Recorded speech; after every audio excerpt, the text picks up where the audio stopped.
ഇത് അടൂരുള്ള ഒരു ഹോസ്പിറ്റലാണ്. ഈ ഹോസ്പിറ്റലിൻ്റെ പ്രത്യേകത എന്ന് വെച്ച് കഴിഞ്ഞാൽ മുടിക്ക് വേണ്ടി മാത്രമുള്ളൊരു ഹോസ്പിറ്റലാണ്. അപ്പം ഈ നമ്മുടെ മുടിയുമായി ബന്ധപ്പെട്ടുള്ള കാര്യങ്ങൾ നമ്മുടെ ഇവിടുത്തെ ഡോക്ടറോടൊന്ന് ചോദിച്ചു മനസ്സിലാക്കാം. ഇതാണ് ഡോക്ടർ. ഡോക്ടറെ നമസ്കാരമുണ്ട്. ഹലോ, നമസ്കാരം. ഡോക്ടറുടെ പേരെങ്ങനെയാണ്? എൻ്റെ പേര് വനജ. വനജയാണ്. ഡോക്ടർ, ഈ ഹോസ്പിറ്റൽ തുടങ്ങിയിട്ട് എത്ര വർഷമായി? ഞാനിപ്പം 38 വർഷം കൊണ്ട് ഞാൻ തന്നെ ഈ ഹോസ്പിറ്റൽ നടത്തുന്നുണ്ട്. നല്ല രീതിയിൽ പ്രവർത്തിപ്പിച്ചു കൊണ്ടുവരുന്നുണ്ട്. മരുന്നുകളെല്ലാം ഇവിടെ തന്നെ ഉണ്ടാക്കി, മരുന്നുകളെല്ലാം കഴുകി ഉണങ്ങി വൃത്തിയായിട്ട് ഉണക്കി ഇവിടെ തന്നെ ഉണ്ടാക്കിയാണ് കൊടുക്കുന്നത്. മുടിയുടെ ചികിത്സ എന്ന് പറഞ്ഞാൽ മുടിക്ക് വേണ്ടി ഇവിടെ വന്നു കഴിഞ്ഞാൽ അവർക്ക് ഒരു ബുദ്ധിമുട്ടും ഉണ്ടാകാത്ത രീതിയിൽ തന്നെ നമ്മളത് മാറ്റി കൊടുക്കും. പിന്നീട് അതിന്റെ വിഷമത്തിന്റെ കഥയില്ല. കൂടുതൽ കുട്ടികളും മുടിയില്ലാഞ്ഞ് വളരെയധികം വിഷമിച്ച് മനസ്സമാധാനം ഇല്ലാത്ത അവസ്ഥയിലാണ് ഇവിടെ വരുന്നത്. പക്ഷെ നമ്മളെ സമീപിച്ചു കഴിഞ്ഞാൽ അവർക്കൊരു നല്ല കോൺഫിഡൻസോട് കൂടിയാണ് അവർ പോകുന്നത്. പിന്നെ അതിനോടനുബന്ധിച്ചുള്ള താരണം, വട്ടത്തി മുടി കൊഴിച്ചിൽ, ഇതെല്ലാം തന്നെ നമ്മൾ മാറ്റിക്കൊടുത്ത് നല്ല റിസൾട്ട് ആക്കി കൊടുക്കുന്നുണ്ട്.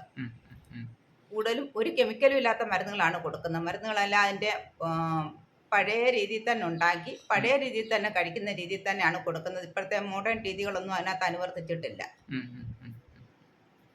ഡോക്ടർ, അതുപോലെ തന്നെ ഹെൽമെറ്റ് ധരിച്ച് മുടി പോയവരുണ്ടല്ലോ, ഹെൽമെറ്റ് വെച്ചുണ്ടാകുന്ന മുടി കൊഴിച്ചില്, വെള്ളം മാറി കുളിക്കുന്ന നിമിത്തമുള്ള മുടി കൊഴിച്ചില്, പിന്നെ കൗമാരപ്രായത്തിലുള്ള മുടി കൊഴിച്ചില്, ഡെലിവറിക്ക് ശേഷമുള്ള മുടി കൊഴിച്ചില്, ഇതെല്ലാം തന്നെ നമ്മൾ മാറ്റി കൊടുക്കുന്നുണ്ട്. അതുപോലെ